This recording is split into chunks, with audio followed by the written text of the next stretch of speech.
खन्थाइगिरि मेल बेखौ नोंथाङा बेखेवगिरि महरै बाहागो लाना बोरै नांखो?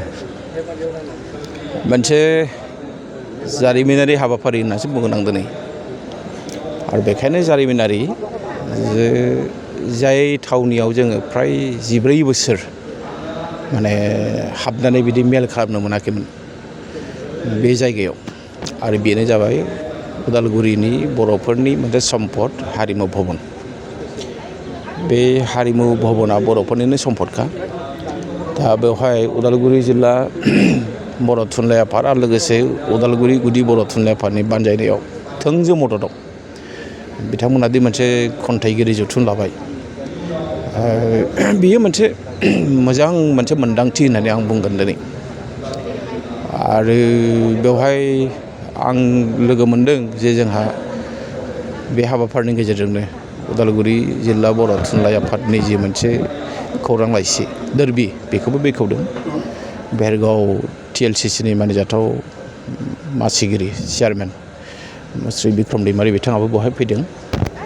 आरो बे हाबाफारियाव उदालगुरि जिल्लानि सिङाव थानाय गुबुन गुबुन गुदि बर' थुनलाइ आफादनि मानिजाथाव आफादगिरि नेहाथारि बिथांमोनहा बाहागो लादों आरो लोगोसे गोसो गुदुं खन्थाइगिरि बिथांमोनहाबो बाहागो लादों। बे खन्थाइगिरिफ्रा खायसेया गोजाम आरो खायसेया एखेबारे गोदान। दा बिथांमोना बेवहाय बाहागो लागोन आरो बे मेलखौ दैदेनदों जोंहा उदालगुरि जिल्ला बर' थुनलाइ आफादनि आफादगिरि मिस्टार पतेन्द्र बसुमतारी बिथाङा। दा जोङो नैबे हाबाफारिनि गेजेरजों जोंनि हारिनि राव बा जोंनि थुनलाइ बे बिथिङाव जोंहा बयहाबो बिहोमा होनांगौ दङ आरो बे बिहोमाजोंनो जोंनि हारिया दिनै गोबां जौगादों। जिहेथु जों मोनसे खोथा बुंनो हायो जे थरथिं थरथिं दैजोंसो सागर जायो। जोंनि बर'नि राव बर'नि थुनलाइ बर'नि माने गासै बिथिङा दिनै जि मोनसे जौगानाय लामायाव फैदों बयनिबो बिहोमा बहाय दङ। इभेन बे बिहोमाया नोंथांमोननिफ्रायबो बहाय दङ। नोंथांमोना दिनै खौरांगिरि हिसाबै जेरैबायदि खामानि मावदों थिग एखे रोखोमनि जोंनि माने खन्थाइगिरिफ्राबो जोंनि लिरगिरिफ्राबो बे खामानिखौ मावनांगोन।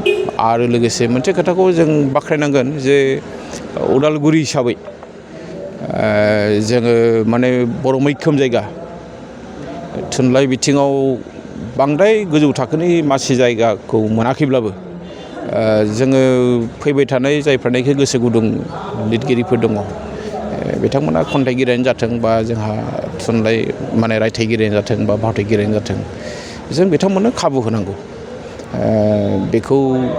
बे खाबुखौ जोंनो होनांगोन। जोंहा जिल्ला थुनलाइ आफादा होनांगोन, जोंहा गुदि थुनलाइ आफादफ्रा होनांगोन। बे रोखोमनि बायदिसिना हाबाफारि बिथांमोना लानांगोन। आरो दिनैहाय बर' थुनलाइ आफादा जिहेथु 75 बोसोराव आगान होनो थांगासिनो दं। फैगोन 10 नभेम्बराव 75 बोसोर जाहैसिगोन।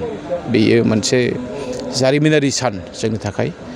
बेखायनो बेजों लाखिनानै जोंहा जिहेथु माने ग्ल'रियास 75 इयार्स जोङो 2026 नभेम्बरनिफ्राय 2027 नभेम्बरसिम बे हाबाफारिया थागोन। बेखायनो बे बोसोरसे हाबाफारि जों बायदिसिना हाबाफारि लानो हायो आरो आं दिनै खावलायगोन जे उदालगुरि जिल्ला बर' थुनलाइ आफादाबो बिथांमोनाबो बे हाबाफारिखौ लानो हागोन। आच्चा, जिहेतु मोनफ्रोमबो जिल्लायाव मावफुं लुनायनि खोथा दं, बे माबायदि दायो उदालगुरि जिल्लानि नैबे जोंहा जेरावनाखि जोङो थांखि होदोंमोन बियो लुगासिनो दङ जों नुनायाव। आरो बिदिनो जोंहा चिरां जिल्लायावबो फ्राय जाबाय, तामुलपुरावबो बियो जादों, गसाइगावनाबो जादों। बेनिफ्राय माखासेयाव सालबारियाबो लुगासिनो दं। माखासेयाबो लासैनो जागोन बेखौ जों नुनो मोन्दों। मानोना जोङो जेब्लानाखि समायखिरा लाखाङो गोदान सरकारनि जोंहा मानिजाथाव माने BTCनि गाहाय हाग्रामा महिलारि सार बिथांखौ जों खावलायदोंमोन जे जोंनि बे जि मोनसे माने AA जाखाजोबनाय टेकनिकेल सेंसन जायफोरनाखि जाखाजोबनाय बेखौ लुनानै होनांगौ होननानै बुंनायाव बिथाङाबो बेखौ मावनानै होदों। बेनि थाखाय बिथांनिसिम साबायखर आरो सरकारनिसिम साबायखर।